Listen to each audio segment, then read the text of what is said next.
Antes de la Revolución, Francia tenía una organización política muy diferente a la nuestra, a la que conocemos nosotros. Estaba basada en una monarquía absoluta. En las monarquías absolutas, el poder es personal porque lo tiene una sola persona, es vitalicio porque dura toda la vida y hereditario porque pasa de generación en generación. Con respecto a la organización social, Francia estaba organizada bajo lo que se conoce como antiguo régimen. Es decir, en una sociedad estamental, el lugar que ocupa una persona lo determina su nacimiento. En esta pirámide podemos ver los grupos que constituían la sociedad francesa. Por un lado, vamos a encontrar a los privilegiados, grupo compuesto por el rey, el clero y la nobleza. Este grupo estaba exento del pago de impuestos y constituía el 5% de la población. El segundo grupo estaba formado por los no privilegiados y estaba compuesto por la burguesía y por las clases populares, es decir, por campesinos y artesanos. La nobleza era un sector privilegiado. Eran dueños de grandes extensiones de tierra y no pagaban impuestos. El clero también era un sector privilegiado. Eran dueños de tierras y tampoco pagaban impuestos.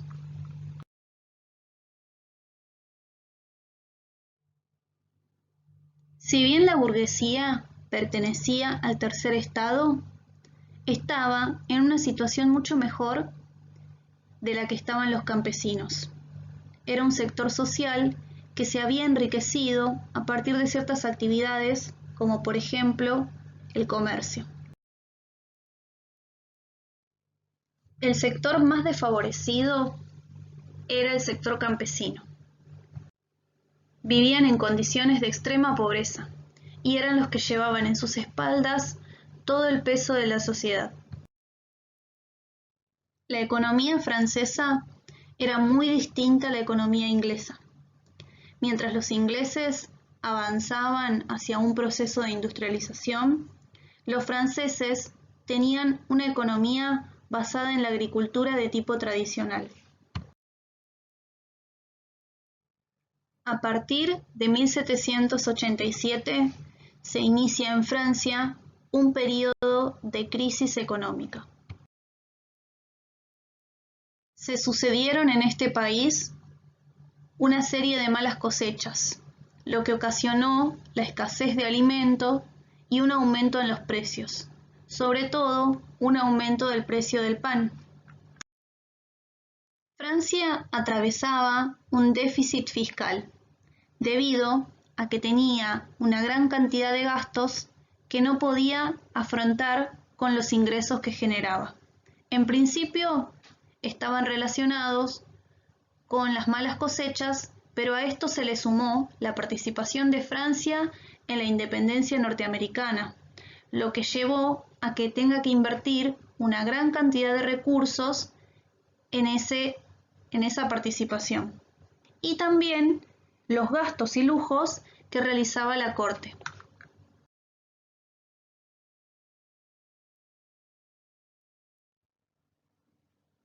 El problema central de Francia no solo estaba relacionado con la crisis económica, sino con las propias bases del antiguo régimen.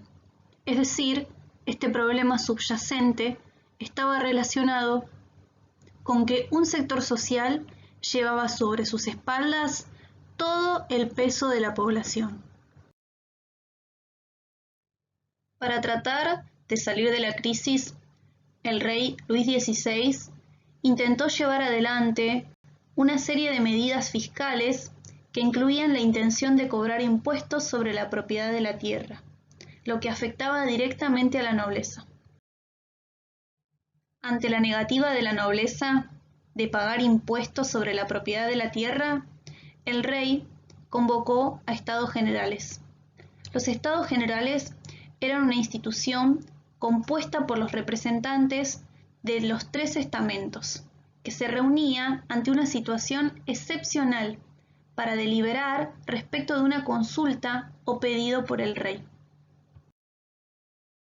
En esta reunión, el tercer estado exigió que todos los representantes deliberaran y tomaran decisiones en conjunto, y que cuando votaran lo hicieran de manera individual, lo cual constituía un problema para la nobleza y el clero, ya que el tercer estado estaba compuesto por el 95% de la población.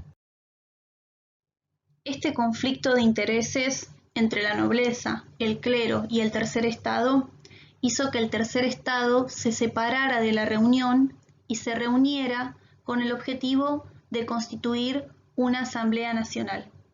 En ese lugar juraron que no iban a descansar hasta no aprobar una constitución que limitara el poder del monarca, amparado en las ideas de la Ilustración. La Ilustración fue un movimiento general de ideas surgido en Europa en la segunda mitad del siglo XVIII. Para los ilustrados, las personas tenían una serie de derechos naturales: la libertad, la igualdad, la propiedad, entre otros. Y para protegerlos, habían creado las sociedades y las leyes. Estas nociones suponían un cuestionamiento a la idea de soberanía divina que sostenía el absolutismo y el antiguo régimen. Eran los individuos reunidos en sociedad, es decir, el pueblo, quienes tenían la capacidad de decidir su propio destino político.